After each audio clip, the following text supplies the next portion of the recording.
dia, irmãos da Igreja Metodista do Monte Alegre. Estamos aqui mais um domingo para estudarmos a palavra, conhecermos um pouco mais da vontade de Deus para a nossa vida. E hoje o tema é perdão. Então, antes de iniciarmos a leitura da palavra, vamos orar. Deus amado, Pai misericordioso, pedimos a Tua presença conosco, através do Teu Espírito Santo, para que possamos compreender a Sua vontade para a nossa vida.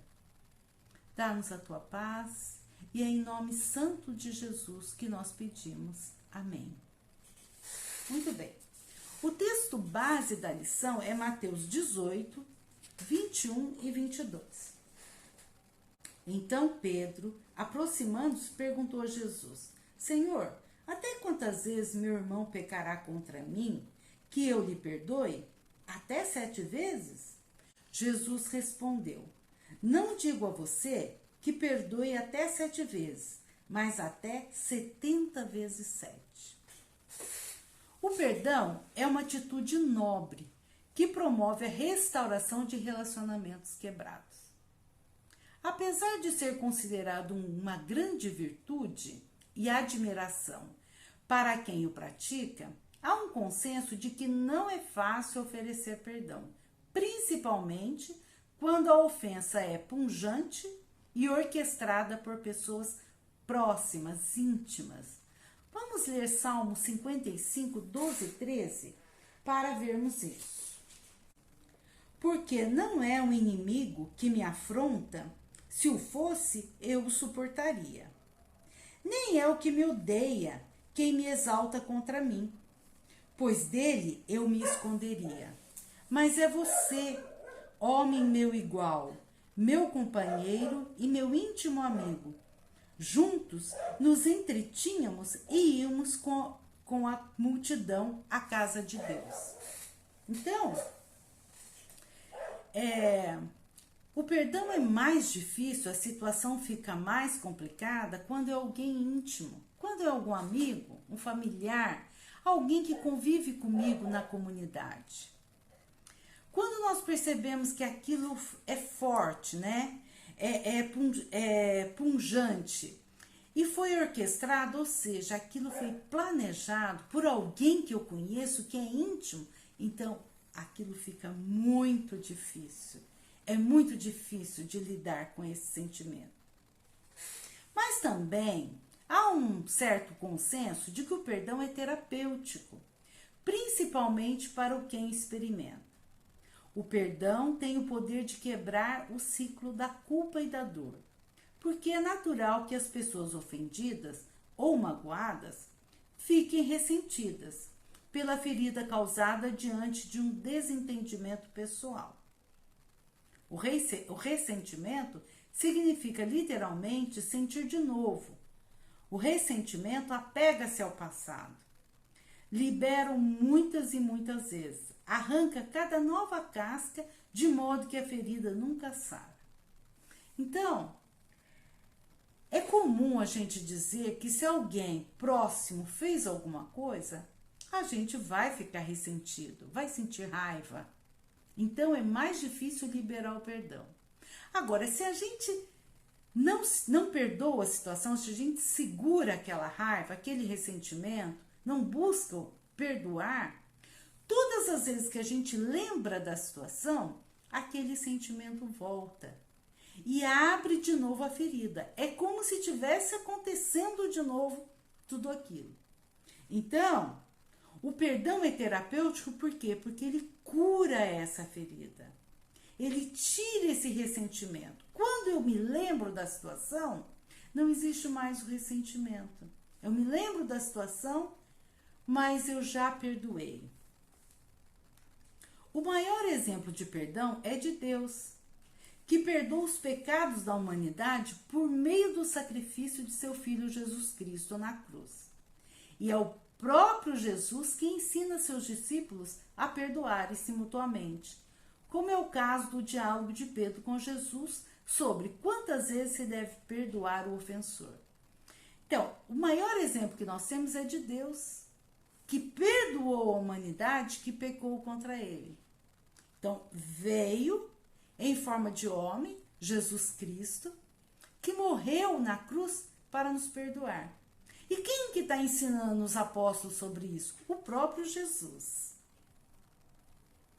Na verdade, o capítulo 18 do Evangelho de Mateus é uma forma de regulamento para a vida dentro da comunidade cristã, ou seja, é um testemunho de como deve ser a convivência entre os discípulos de Jesus que vivem comunitariamente.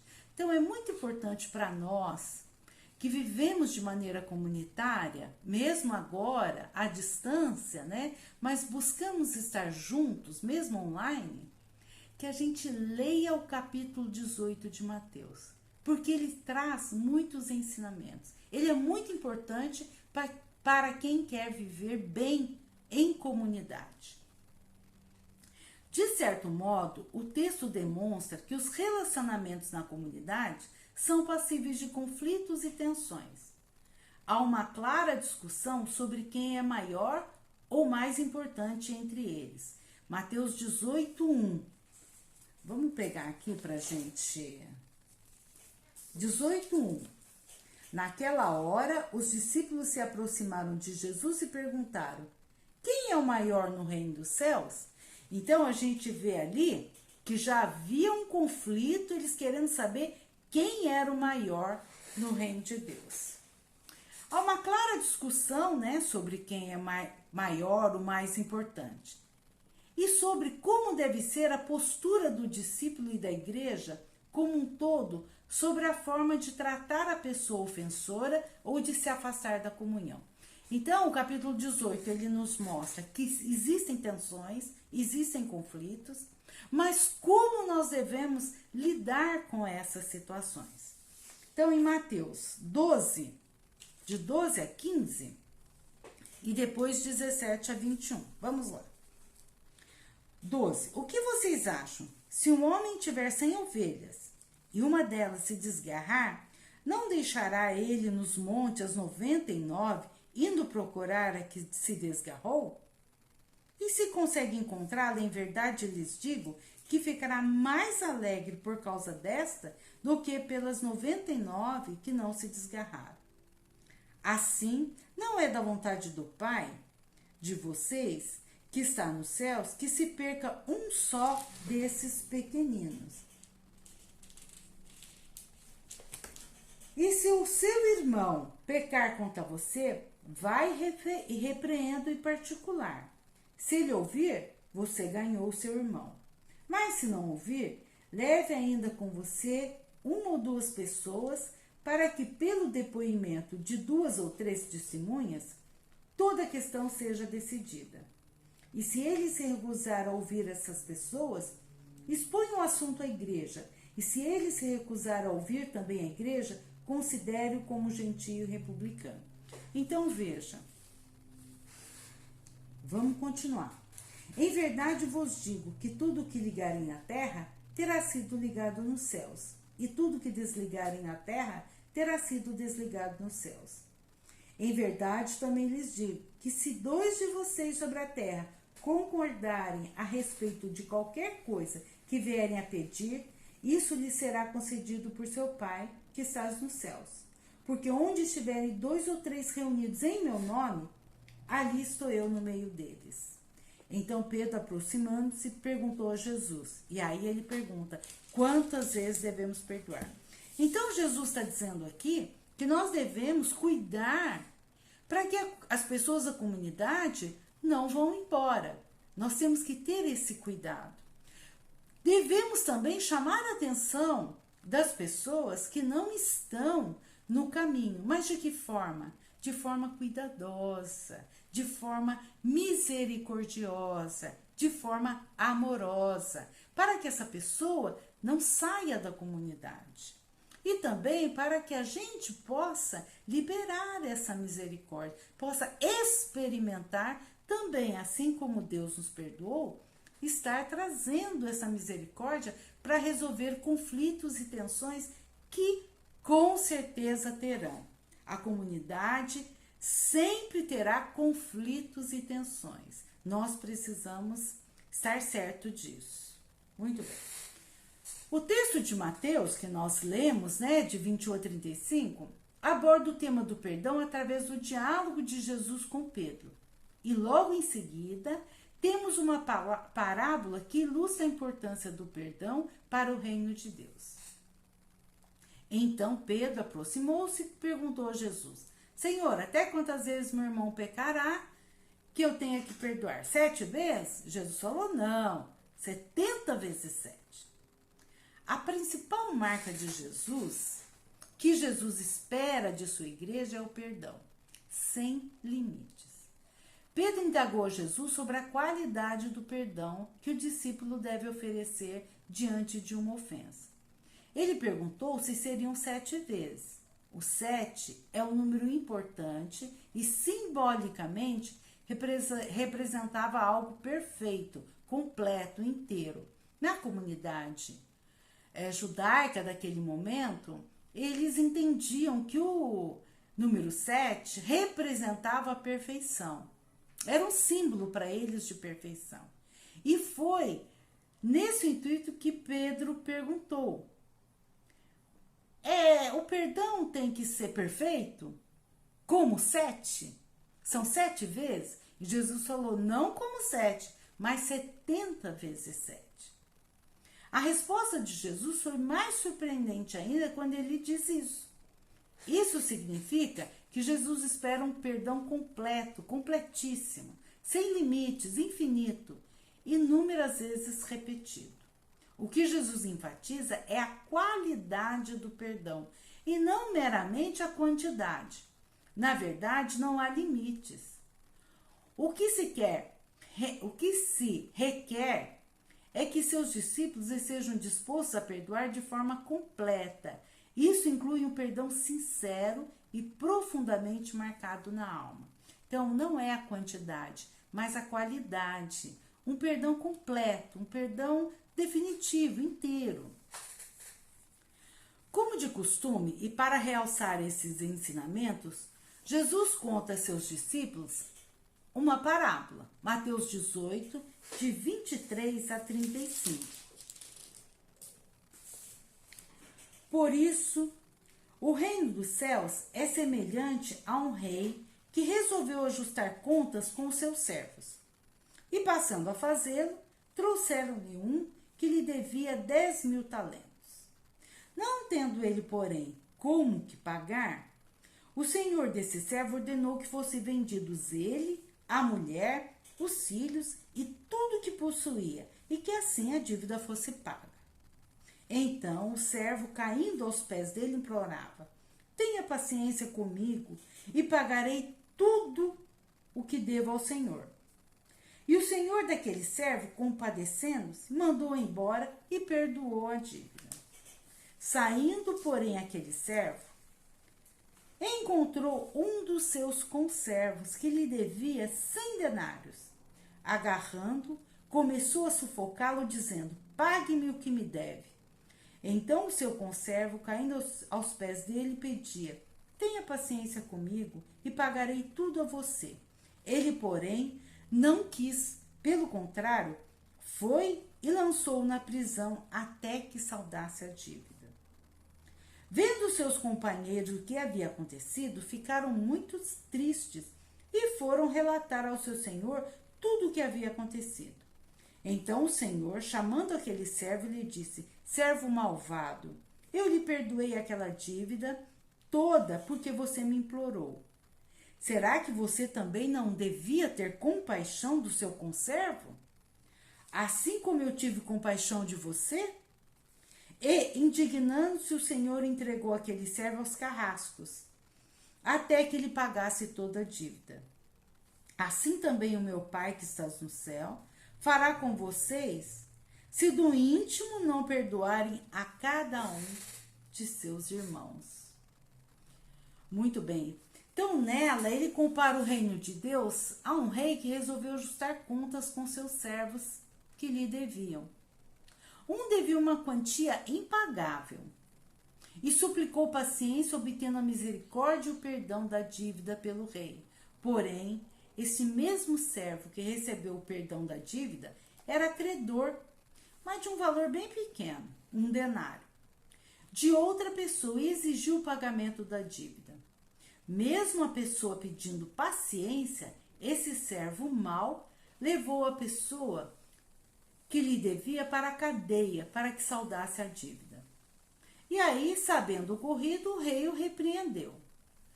A parábola encerra da seguinte maneira: assim também a meu Pai, que estás no céu, fará com vocês se do íntimo não perdoarem cada um de seus irmãos. Nessa passagem, Jesus deixa claro a possibilidade de haver conflitos e desentendimento na comunidade de discípulos. Contudo, ele espera que cada seguidor não guarde ressentimento, mágoa, ódio.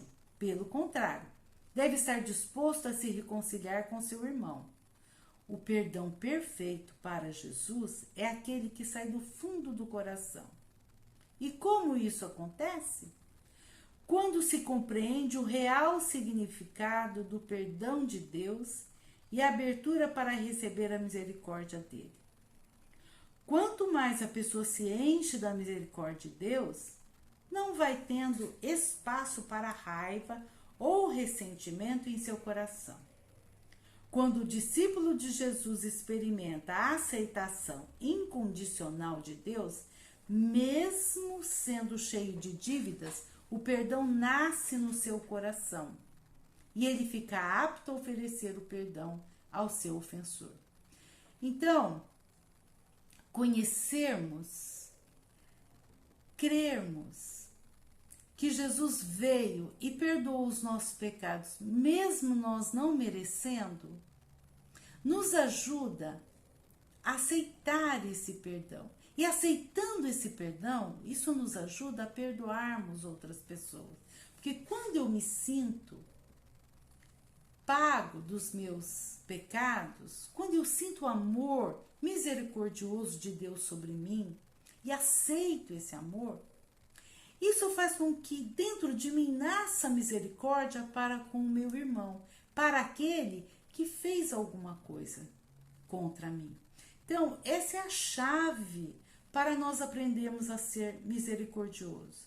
É conhecermos e aceitarmos essa misericórdia de Deus que veio através do sacrifício de Jesus. Mas por que perdoar? O apóstolo Paulo também exortou os cristãos a exercer o perdão como uma prática fundamental, especialmente tendo Cristo como a principal referência. Então ele diz: suportem-se uns aos outros e perdoem-se mutuamente, caso alguém tenha motivo de queixa contra outra pessoa. Assim como o Senhor perdoou vocês, perdoem também uns aos outros. Colossenses 3,13 e Efésios 4,32. É possível que Paulo tenha exortado aos colossenses a prática do perdão, lembrando-se de Cristo agonizando na cruz. Jesus tinha tudo para desejar o mal para seus agressores, até mesmo amaldiçoá-los. No entanto, suas palavras na cruz foram: Pai, perdoa-lhes, porque não sabem o que fazem. Jesus perdoa todos os seus inimigos, inclusive seus amigos que o negaram e abandonaram. A falta de perdão acarretará em sérias consequências para a vida espiritual do discípulo de Jesus. O próprio Senhor falou que quem não perdoa as ofensas não poderá ser perdoado pelo Pai Celestial. Além disso, isso está em Mateus 6, 14 e 15. Além disso, a falta de perdão gera uma prisão, onde o prisioneiro é a própria pessoa que se nega a perdoar. Por isso, Paulo exortou os discípulos de Éfeso: fiquem irados e não pequem. Não deixe que o sol se ponha sobre a ira de vocês, nem deem lugar ao diabo. Em outras palavras, a exortação do apóstolo era para que os crentes não permitissem que a ira fosse um habitante em seus corações e que com isso desencadeassem outros tipos de sentimentos malignos. A ira pode durar resultar em amargura, gerando consequências maiores no coração de quem só deveria ter espaço para o amor. Então, quando nós nos sentimos irados, com raiva, nós precisamos orar, pedir a Deus para que aquele sentimento passe.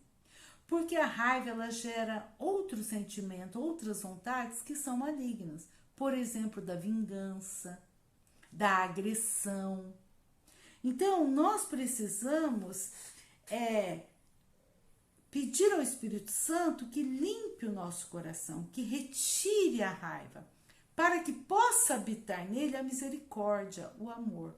Porque o amor, a misericórdia, ela nos leva a ter pensamentos bons sobre o outro, a ter atitudes boas para com o nosso próximo. Então, a pessoa geralmente é curada pelo perdão quando ela perdoa. Ela é curada desse sentimento. Quando genuinamente perdoamos, libertamos um prisioneiro, então descobrimos que o prisioneiro que libertamos éramos nós. Então, nós ficamos às vezes presos, consumidos, sendo corroídos por dentro por sentimentos de raiva, de vingança, de ódio. Então, quando nós conseguimos olhar para o que aconteceu sem os sentimentos, aquilo foi, aconteceu, passou. Nós nos libertamos, nós nos sentimos livres para amar, para continuar o relacionamento, para continuar crescendo no relacionamento com o nosso próximo. Agora, como perdoar? Geralmente, quando uma relação é quebrada e as pessoas se sentem ofendidas, dificilmente alguém assumirá a responsabilidade e tomará o primeiro passo para a reconciliação. Na verdade, a tendência das pessoas é sempre esperar que o outro tome essa atitude. Contudo, diante de todos os princípios bíblicos averiguados até aqui, somos desafiados a dar sempre um passo à frente rumo à reconciliação. Então, Jesus nos desafia, diante dos conflitos que nós vamos passar na comunidade, das tensões e que geram em nós sentimentos, ressentimentos, sentimentos negativos, ele nos desafia a darmos o primeiro passo para rompermos com isso, a caminharmos, a sermos mesmo o primeiro a ir em direção a resolver essa situação que está dentro de nós, que nos adoece e que está entre nós e o nosso próximo. Mesmo que a gente não acredite que a culpa maior é nossa. Por isso que é um desafio, né? Então, o primeiro passo, ore a Deus sobre o problema e peça sabedoria e coragem para poder se reconciliar com a pessoa a quem teve o relacionamento quebrado. Então, nos entregarmos, orarmos e pedirmos a Deus essa condição, essa sabedoria, essa coragem. Segundo passo, reconheça seu erro e se arrependa, mesmo que a sua parcela seja pequena para a causa do conflito. Quando eu olhar para a situação, eu me colocar na situação, o que foi que eu posso ter feito, até sem querer, para que o outro agisse assim? Como que está a minha relação com o outro? Será que eu estou me relacionando também adequadamente? Então, eu preciso me enxergar nessa relação, perceber quais são as minhas falhas, quais estão sendo também os meus atos que não estão bons. E que podem causar conflitos, que podem aumentar essa tensão, mesmo que seja a parte menor, mas eu preciso reconhecer. E me arrepender. Isso é importante. Falar, poxa, eu também faço isso. É pouco, mas eu faço. E me arrepender. Terceiro passo. Se possível, busque orientação de um líder maduro que possa te aconselhar. Quem sabe mediar um encontro com essa pessoa. Às vezes eu até entendo que eu também errei. Mas chegar no outro para abrir tudo isso, às vezes é difícil. Às vezes eu preciso do apoio de alguém, de um líder da comunidade, de alguém que eu falo, não, essa pessoa tem condições de me ajudar. Então eu vou até ela. O quarto passo, ao encontrar-se com a pessoa, confesse o seu erro e peça perdão. Se ela fizer o mesmo, aceite o seu perdão também. Então, é muito importante, ao me encontrar com a pessoa, eu já fiz aquela avaliação e vi que tem algumas coisinhas que eu não deveria estar fazendo e estou. Então, a primeira coisa é pedir perdão. Olha, me perdoa, eu fiz isso, isso e isso, e a nossa relação está conflituosa e eu vejo que eu contribuí com essas pequenas questões. Se a pessoa também pedir perdão, então eu perdoo. Então, esses 4 passos são muito importantes para que eu possa caminhar para o perdão. Então, quais são? Pedir a Deus que me dê coragem, que me capacite para que eu vá me reconciliar com a pessoa, que eu reconheça meu erro, eu preciso ver se nesse relacionamento com ela eu não tenho errado. Às vezes, se eu me sentir ainda fragilizada, procurar um líder ou um amigo, alguém que eu acho que pode me ajudar a conversar com essa pessoa. E quando eu me encontrar com essa pessoa, o primeiro passo é eu pedir perdão e aguardar que ela faça o mesmo. Conclusão: o perdão não é uma prática natural.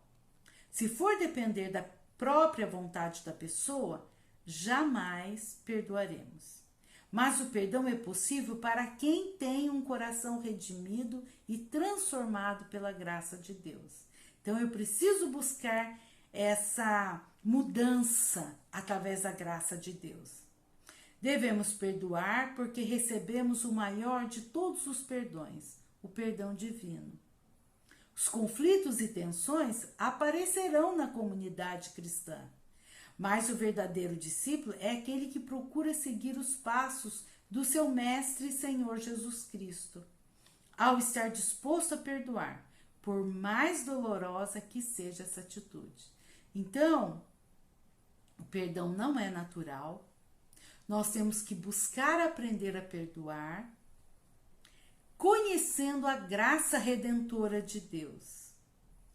Os conflitos e tensões vão continuar aparecendo na comunidade, mas o verdadeiro discípulo é aquele que procura seguir os passos de Jesus, que foi o nosso perdoador.